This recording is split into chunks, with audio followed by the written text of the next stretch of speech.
Assalamualaikum warahmatullahi wabarakatuh. Selamat berjumpa kembali buat teman-teman di mata kuliah Sistem Informasi Manajemen ya. Pada pertemuan kali ini kita masih membahas mengenai topik ke-6, manajemen sumber data ya, bagian yang kedua ya. Ini untuk manajemen sumber data memang relatif agak sedikit panjang. Nah, untuk yang kedua ini nanti kita terkait dengan jenis-jenis data. Dalam manajemen sumber data ada jenis-jenis basis data, jenis-jenis basis data. Jenis-jenis basis data itu ada beberapa macam, ada 4 ya. Yang pertama ada basis data operasional. Nah, ini tugasnya adalah menyimpan data lebih terperinci yang dibutuhkan untuk proses bisnis operasional ya. Misalnya basis data pelanggan, sumber daya manusia, persediaan dan lain-lain. Yang kedua, distribusi basis data. Nah, distribusi basis data ini bertugas untuk mendistribusikan data-data ya. Salinan data ya untuk jaringan server ya. Jadi ini memproses menyalin basis data operasional, kemudian melakukan analisa ya, kemudian melakukan semacam pemindahan data ya, melakukan analisa, kemudian melanjutkan informasi, mengirimkan informasi ke bagian server semacam itu, distribusi basis data. Dan yang ketiga, basis data eksternal ini menyediakan berbagai halaman tautan yang tidak berujung dari dokumen multimedia di basis data hipermedia agar mudah diakses semacam itu, basis data eksternal. Nah, ini memang basis data eksternal ini biasanya bentuknya berupa data statistik ya, kemudian demografi, efektivitas ekonomi dan seterusnya. Dan yang keempat ada basis data hipermedia.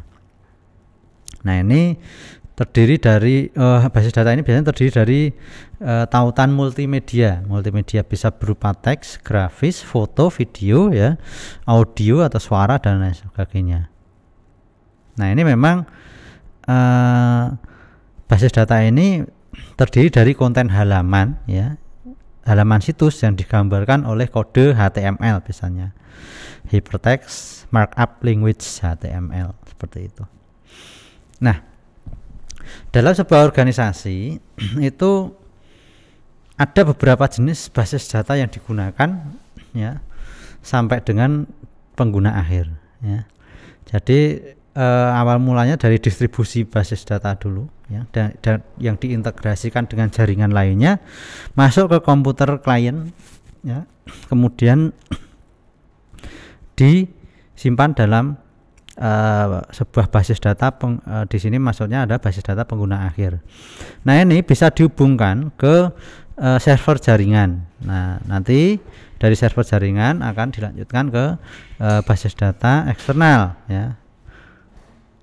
Nah, di layanan di basis data eksternal ini nanti ada layanan hotline-nya juga, biasanya seperti itu. Nah, nanti basis data operasional masukkan ke server, basis data pasar masukkan ke server, dihubungkan dengan gudang data nanti dihubungkan dengan server jaringan. Nah, komponen-komponen dari sistem informasi yang berbasis situs ya, termasuk penjelasan situs, server dan basis data hipermedia itu dapat digambarkan seperti ini. Misalnya ada komputer pribadi itu berisi penjelasan situs dihubungkan dengan menggunakan intranet atau internet ya, atau extranet ke perangkat lunak server, nah, ke jaringan server. Habis itu diterjemahkan menggunakan bahasa HTML tadi atau XML ke basis data hipermedia semacam. Nah, untuk selanjutnya dalam hal penggunaan data dan penggalian data, ini merupakan tempat ya untuk penyimpanan data yang sudah diekstraksi dari berbagai operasional, dari eksternal dan basis data lainnya dari organisasi. Ini memang digunakan oleh manajer atau pemakai untuk menggali data. Nah, ini berupa tempat penyimpanan yang sudah diekstrak. Nah, penggudangan data istilahnya ya.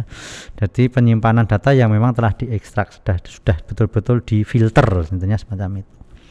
Maka penggunanya ya dia biasanya manajer untuk mengambil keputusan semacam itu. Nah, skema penggudangan data itu pertama kita adalah dalam hal penggudangan data itu ada manajemen data dan manajemen metadata ya. Bagian operasional, eksternal dan basis data itu mengirimkan basis data ya, untuk dilakukan akuisisi data, ditangkap ya. Kemudian hasil tangkapan dipindah, ditransformasikan ke manajemen data dan manajemen metadata. Nah, nanti manajemen metadata ini yang melakukan desain penggudangan. Sedangkan kalau yang manajemen data itu akan dilanjutkan ya, ke penyimpanan data analisis, penggudangan perusahaan dan data pasar. Dari data pasar, data analisis, data penggudangan perusahaan dimasukkan ke itu nanti yang akan dilanjutkan ke komputer semacam itu. Nah, nanti dihubungkan dengan direktori metadata dan repositori metadata, sehingga ini nanti bisa ditampilkan dalam layar komputer. Nah, penggudangan data itu dapat digambarkan itu merupakan kumpulan dari beberapa macam basis data ya, yang memang untuk dianalisa, misalnya dari ERP, data pengendalian persediaan, data logistik, kemudian pengapalan, pembelian dan CRM itu dimasukkan ke dalam penggudangan data ya. Nah, penggudangan data di sini nanti dimasukkan juga terkait dengan data keuangan, data pemasaran, penjualan, akuntansi dan manajemen laporan, masukkan ke satu tempat yang namanya penggudangan data. Nah, gambarnya sederhana memang. Nah, kemudian penggalian data. Nah, penggalian data kan semacam instruksi untuk mengambil lagi data yang sudah disimpan ya. Nah, ini memang untuk apa? Membantu pengambilan keputusan. Nah, misal ini kegunaannya apa sih untuk melakukan, kok perlu melakukan penggalian data? Yang pertama untuk melakukan analisa pasar ya. Kemudian untuk mengidentifikasi bundle produk baru ya, melakukan studi kelayakan untuk produk baru macam itu. Kemudian yang kedua untuk mencari akar permasalahan ya, misalnya ada masalah kualitas, masalah pabrikasi. Nah, untuk mencari akar permasalahannya bisa melakukan penggalian data. Yang ketiga, dengan melakukan penggalian data itu digunakan untuk mencegah gesekan antar pelanggan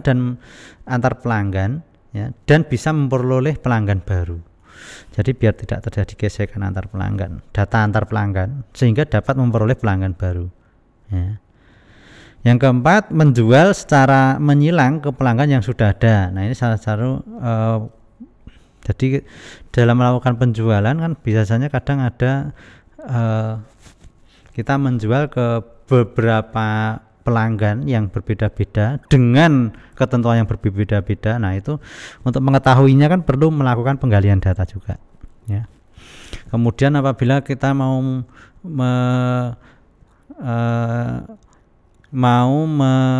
mengidentifikasi pelanggan, nah kita perlu mencari profil pelanggan. Nah, itu perlu melakukan penggalian data. Nah, secara sederhana gambar penggalian data itu dapat dilihat seperti gambar ya. Misalnya ada basis data, diseleksi, ditransformasikan datanya, kemudian dilakukan penggalian data, kemudian dilanjutkan ke interpretasi ya. Nah, seleksi data itu menggunakan data target ya. Kemudian ditransformasi data ke gudang data digali menggunakan pola, hasilnya untuk diinterpretasikan atau dievaluasi, kemudian muncul pengetahuan bisnis yang baru. Nah, ini skema untuk penggalian data. Nah, kemudian pengolahan arsip. Kalau dari segi model tradisional, pengolahan arsip tradisional itu dapat digambarkan seperti ini. Ada transaksi nasabah misalnya pada slide ini ya. Kemudian dilakukan pemeriksaan ya. Kemudian pemeriksaan dilanjutkan pemeriksaan pengolahan akun, pemeriksaan program akun, dan pembaruan pemeriksaan arsip. Misalnya ini transaksi pada sebuah perbankan ya, ada transaksi nasabah. Kemudian transaksi nasabah itu kan dilanjutkan ke tiga bagian tadi ya.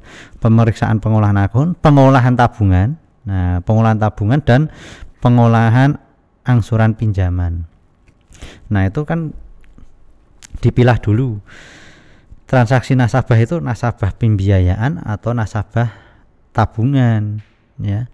Nah, itu perlu pemeriksaan dan diolah. Kemudian ketika nasabah tabungan ya dia dimasukkan ke pengolahan tabungan, nanti masuk ke program tabungan dan arsip pembaruan tabungan. Jumlah nominalnya itu perlu diarsip, diupdate, disesuaikan. Kemudian ketika angsuran, nasabah pinjaman atau pembiayaan kan masuk angsuran, masuk ke pengolahan angsuran, dimasukkan ke program angsuran pinjaman, kemudian nanti ada pembaruan arsip angsuran pinjaman sehingga nanti outstandingnya juga akan menyesuaikan. Nah, ini skemanya seperti itu sampai nanti ketika pemeriksaan itu ke laporan nasabah, kemudian pengolahan tabungan nanti dilanjut berupa dokumennya tanda terima nasabah, dan pengolahan angsuran pinjaman laporan analisa pinjaman.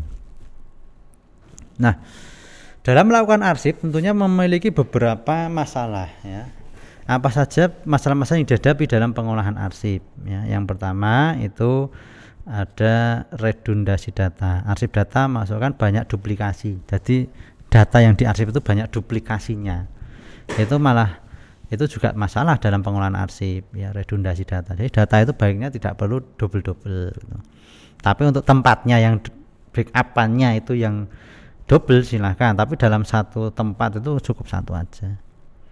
Atau kedua, kekurangan integrate data, kesulitan untuk memberikan kepada pengguna. Nah, sehingga apabila ada permintaan informasi mengenai akses tertentu ya, karena ini tersimpan dalam tempat yang berbeda-beda, nah ini juga kadang jadi bermasalah ya. Sulit untuk mencari. Yang ketiga, ketergantungan data. Perangkat yang digunakan untuk mengakses itu hanya tergantung satu cara saja. Kemudian yang keempat, kurang integritas dan standarisasi data. Jadi penggunaan aplikasi yang berbeda-beda oleh pengguna akhirnya menyebabkan permasalahan inkonsistensi dalam program pengembangan dan pengaksesan data. Nah, kemudian pendekatan manajemen basis data ini digunakan untuk apa? Untuk menyelesaikan terkait pengelolaan arsip yang digunakan sebagai dasar dari metode modern untuk mengelola data organisasi. Demikian pertemuan kita kali ini. Saya ada kurang lebihnya mohon maaf. Sekian. Assalamualaikum warahmatullahi wabarakatuh.